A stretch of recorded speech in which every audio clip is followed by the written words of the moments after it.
dites que le repas, c'est quelque chose de subversif. Oui, c'est extrêmement subversif et j'ai mis du temps à comprendre ça.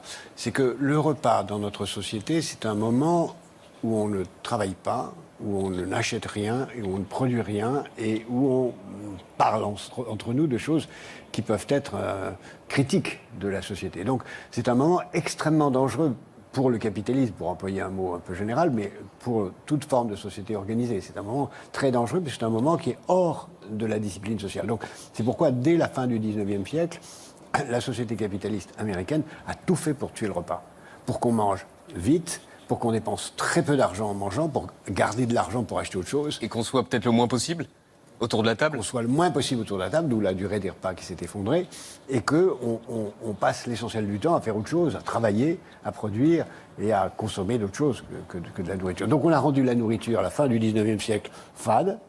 On a inventé le cornflakes en disant que le cornflakes était quelque chose qui allait permettre de limiter les libidos. Peu de gens savent que le cornflakes, c'est un truc fait pour diminuer la pulsion sexuelle.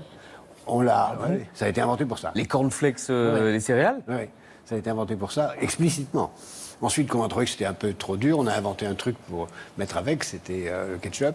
Et ce mélange-là a donné toute la nourriture industrielle du XXe siècle. Et a entraîné le fait que, comme tout ça, c'est pas très agréable à passer des heures avec, on mange vite, on passe peu de temps à table, et on a vu que la durée des repas, avec une exception française. Oui, c'est ce que j'allais vous demander. En France, ça va encore. Ça va encore. C'est un peu un village isolé. Le repas reste plus longtemps. On passe plus d'heures à table que les autres, enfin plus de minutes plus que d'heures.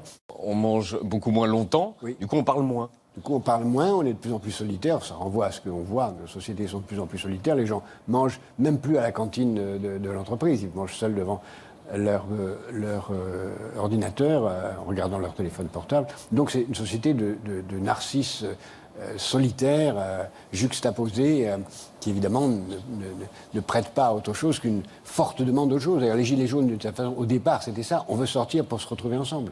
Donc il y a vraiment l'effondrement de la vie familiale. Le petit déjeuner, personne ne le prend plus ensemble, en tout cas dans la plupart des pays. Le déjeuner non plus, on mange très vite, et le dîner, dans beaucoup de cas, non plus. Au point même qu'on voit apparaître non seulement la disparition de la salle à manger, avec le living room américain ou la cuisine américaine, qui est la même chose. Il n'y a plus la table et les chaises. Voilà.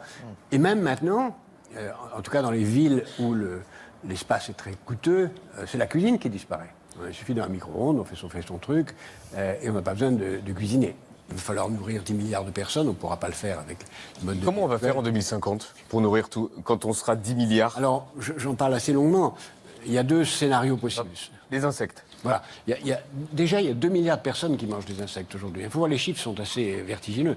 En Asie, en Afrique, en Amérique centrale, beaucoup de gens mangent des insectes. Je ne pense pas qu'on sera beaucoup plus nombreux, parce que les insectes sont vus comme la nourriture des pauvres, et donc beaucoup de gens veulent échapper aux insectes. Et en plus, comme les insectes sont absolument nécessaires à l'équilibre de la biodiversité, ça serait criminel et extrêmement dangereux de manger plus d'insectes. Non, donc ne mangeons pas des insectes. Voilà.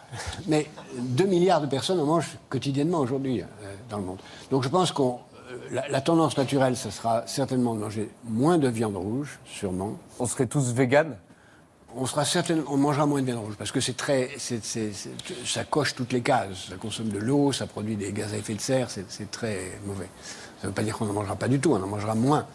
Je pense que la nourriture industrielle, si on laisse se développer ça sera épouvantable parce qu'on aura de la viande artificielle, des sodas ou de la nourriture en poudre qui va se développer. Ça se développe de façon tout à fait massive. Donc ça, c'est la tendance naturelle, l'industrie. Mais il y a une autre tendance possible. Il est possible de nourrir 10 milliards de personnes avec de la nourriture saine. Pour ça, il faut changer très profondément l'organisation agricole, pour donner aux paysans davantage de moyens. Il faut qu'on accepte nous-mêmes de consacrer dans notre budget personnel plus d'argent pour la nourriture. Et moins à des tas de choses autres.